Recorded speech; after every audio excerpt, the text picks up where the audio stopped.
Alrighty, so we're almost through the 2018 NFL Scouting Combine. It's an exciting time of year.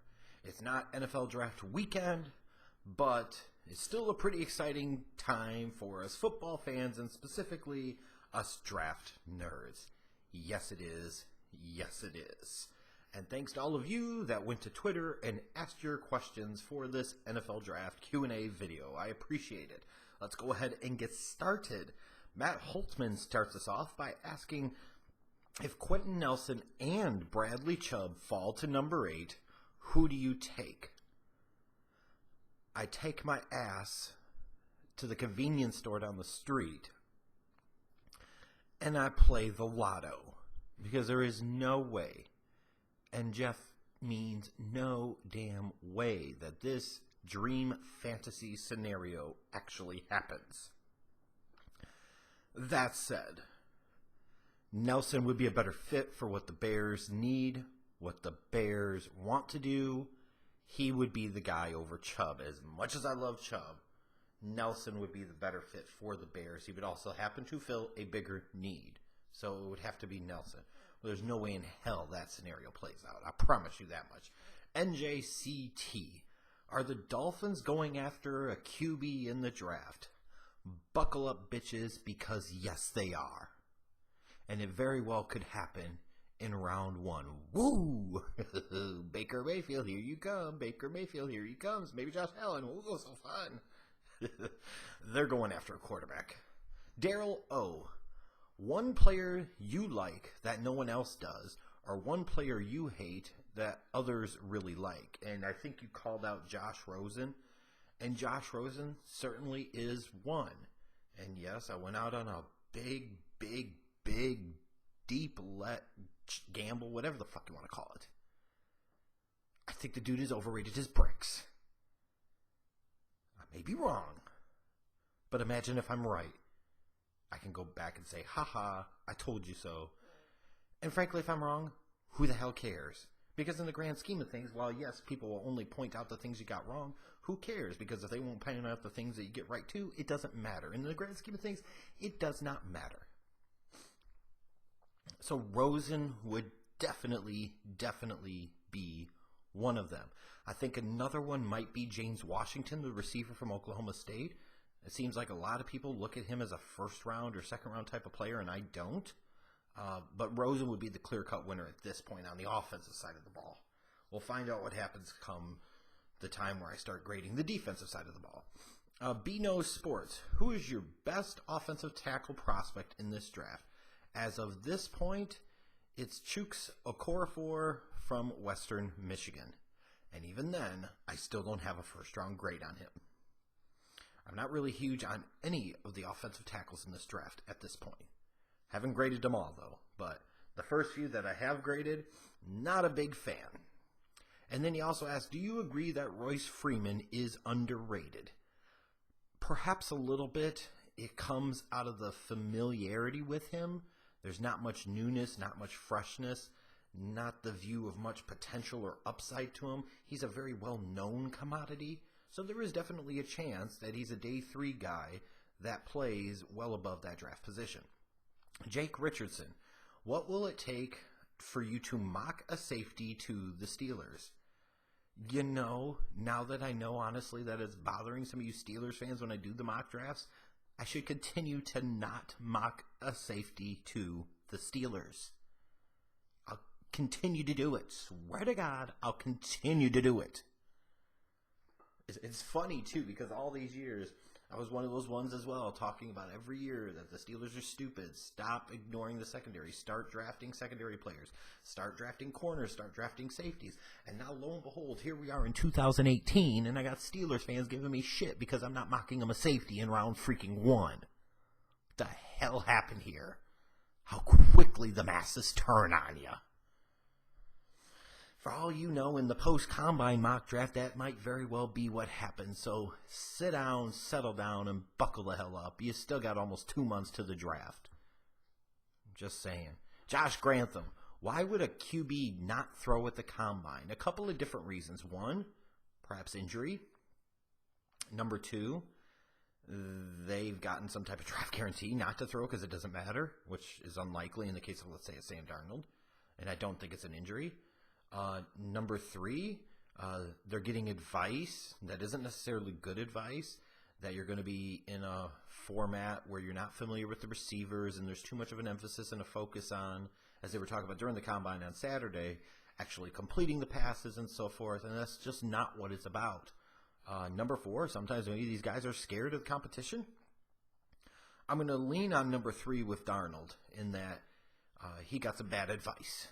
It may not matter again in the grand scheme of things, but the fact that none of the quarterbacks were so overwhelmingly awesome, it was a real chance for Sam Darnold to step in there and clearly stamp himself as the number 1 quarterback in this draft.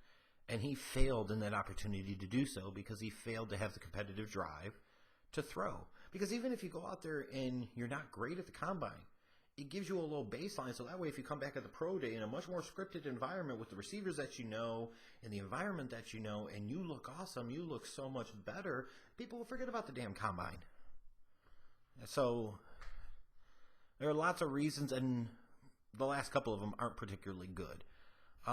Dave Garcia, would you trade picks with Miami for Jarvis Landry? No, absolutely not. I already did a video on this channel just recently talking about how the Bears should stay away from Jarvis Landry. It's one thing if you're talking about bringing him in via pure free agency. And yes, you would have had to overpay for him, but at least it wouldn't have cost you any draft pick currency. The Bears, who are already lacking a third-round pick in this year's draft, don't need to go in and trade multiple picks to get him, or potentially trade a pick from day 2 out of the 2019 draft to get a guy that'll get over 100 catches and doesn't even go for 1,000 yards. Sorry. No. I'm not trying to trade positions in the round 1 to go from 8 to 11. That's dumb. No. Ronnie Simmons. Mike White feels underrated. Do you have a grade on him? Not yet. When I come back through the second time around for quarterbacks and I get to that next tier of names, then I'll have a grade on him. Falcons Fury. Who's the wide receiver who impressed you the most with their Combine performance? I already talked about that in the winners and losers of day 2 of the Combine video, so go check that one out. Jeff Schlegel Jr. I promise you, not really my son, because just like the Breakfast Club in WWE, I can't make a son to save my life. It's daughter all the way. Did the Combine show any truth on the top 5 quarterbacks? Yes, that even if you have your guys, or even if you're excited about them, they all have significant major flaws and concerns to where nobody should feel cocksure, frankly, about any of them. Any of them. And there is no way, going through your evaluations, your film studies, what have you, that you could be able to legitimately, in my opinion, sit there and say that I absolutely believe this guy can't miss, he's going, no. Just no. And I realize that may not mean a lot to a lot of you coming from a guy who has his top 2 quarterbacks on the board in Josh Allen, in Lamar Jackson. But the truth is, I'm not going to sit there and make a bunch of wild, crazy guarantees with those guys because they have significant major flaws in their game too. But so does Sam Darnold. So does Baker Mayfield. Most certainly, so does Josh Rosen. So, if anything, the Combine kind of showed me that truth that these guys have names, but the talent doesn't necessarily match the name recognition and the star power. These are guys with flaws, all of them. Andreas Memes. How good's this year's class compared to recent ones? I haven't really touched on the defensive side of the ball much, so I can't make a formal opinion yet. I will say this. The quarterback class has fleas. A lot of fleas. Could be really good. Could be a really underwhelming, disappointing class. Running back class, really, really good. Almost on par with the 2017 class. Wide receiver class, not that exciting. Tight end class, not nearly as good as last year's. Have a few guys I have confidence in, but not a great class. The interior offensive line class, really good. Offensive tackles, a lot of doo-doo. So that's just kind of the thoughts on the offensive side of the ball. Brian Gonzalez. How badly did Orlando Brown mess up his stock? Well, he most certainly did not help it at the Combine, but I don't know if he hurt it that much. Because if you watched him on film at Oklahoma, you didn't see a guy that was going to test incredibly well athletically at the combine. Now, sure, you might have thought he would have done more than 14 reps in the bench, but the 5'8" really wasn't all that surprising. But he's also a guy that plays stronger than he grades. In terms of the number of reps he does in the bench, he's a guy that is more athletic at times in certain capacities than what he might show in a 40, but he does have limitations, significant limitations and concerns. Maybe perhaps the feeling that he loafed it a little bit through the drills and didn't really want to be there that much might rub some teams the wrong way. But Orlando Brown Jr. is going to be one of those guys that teams are going to have to love the film because he's not going to show you anything in the workouts that are great. And in my opinion is for a while, he's been overrated by NFL draft media. He's more round 2 pick than round 1 pick. So I don't know how much his stock really got hurt. Could have, but I don't know if it did that much. Julian asks, should Oakland move up from 10 for Barkley or Minkah Fitzpatrick? No. There's enough running back depth in this class that they don't have to be so desperate. They're not one player away. Like if Saquon Barkley was the guy that put the Raiders over the top and that you would say he was the difference maker that could help them win the Super Bowl this year, then yes, you go get Saquon Barkley. It's Saquon Barkley no matter what. But they're not one player away, so therefore he's not that guy. And they could be in a position where they could get a difference maker on their defense by staying put at number 10 or potentially trading down if the situation calls for it. So, no, they don't need to trade up. Not called for. Big Snow asks, is it dumb that the Cowboys said they wouldn't draft a one technique because they wouldn't play all 3 downs? Yes and no. No in the sense that in Marinelli's cover 2 scheme, they really don't have much utilization for that pure type of nose tackle. They just don't. That said, maybe the big guy like Vita Vea could actually play 3 downs and you make the system fit him. It's just a thought. But ultimately, I get what they're saying. I don't totally agree, but I get what they're saying. Joe Jones, would NFL ratings rise if Baker Mayfield succeeds in a big market? If he succeeds in a big market and it helps that big market team be relevant for a while, it most certainly is not going to hurt the NFL product. But you could say the same thing about Sam Darnold, Josh Rosen, Lamar Jackson, Josh Allen. Any of those guys goes into a major market and plays for, let's say, somebody like the Jets. Somebody long-term like the Chargers. That's not going to be bad for them, that's for sure. It's going to be a good thing. Connor Measle, favorite thing to watch at the NFL Combine? I want to point this out. I wish they would show the 3-cone and shuttle drills. Because to me, those show as much, if not more so, than the 40 times. I know the 40 times are the big buzzy things. They have the sex appeal. It's very simplistic for the audience, and that's part of the reason why it's presented as such a big deal. But there are other drills to me that are equally, if not more important, that should be shown. I wish they would show more of the jumps live, because those are important. Those are significant as well, because they measure an athlete's explosiveness and overall athleticism, and we should see that more. I enjoy watching the field drills, but I wish they would show more of that other stuff that I just mentioned. Zach Powers, if the Lions don't get Darius Geis, would Sony Michel or Nick Chubb be better? Probably Sony Michel, unless Patricia looked at Nick Chubb as this LeGarrette Blount type of back. It depends on what they would do offensively. I think that they could make either one of those guys work for them and work very well for them in different ways. Even though I have Michel rated just a little bit higher, personally my preference is towards Chubb. But I don't know that in round 2, let's say, they would go wrong with either guy, although it would be much more likely that a Nick Chubb would be there for the Lions picking in round 2 than Michel would be. Ruben Mass, a late round pick you're most excited about. even though I don't know that he's a late round pick anymore, Shaquem Griffin from Central Florida.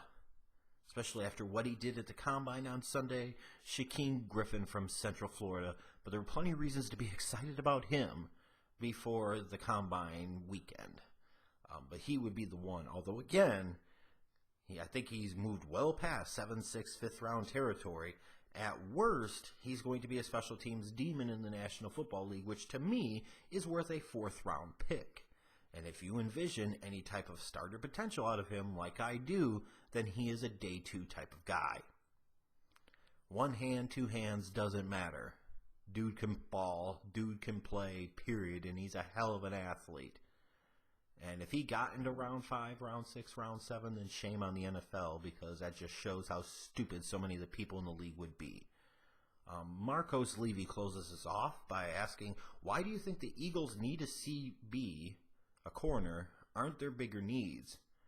Perhaps, but last time I checked, y'all got shredded in the Super Bowl by Brady and the Patriots.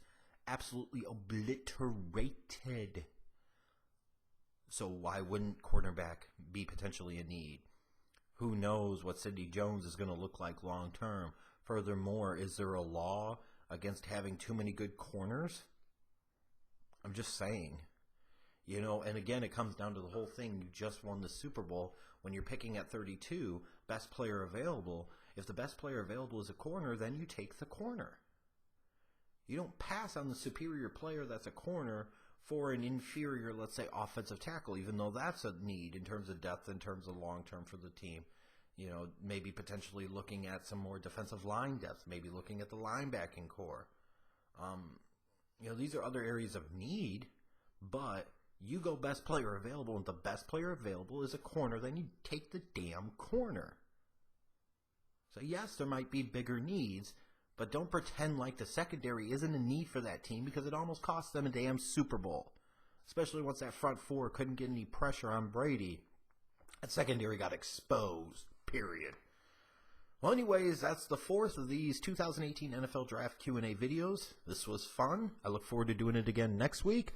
Stay tuned this week. I've got some more Combine-related videos coming up, a post-Combine mock draft, and the scouting reports will be returning this week as well. So stay tuned. Oh, baby.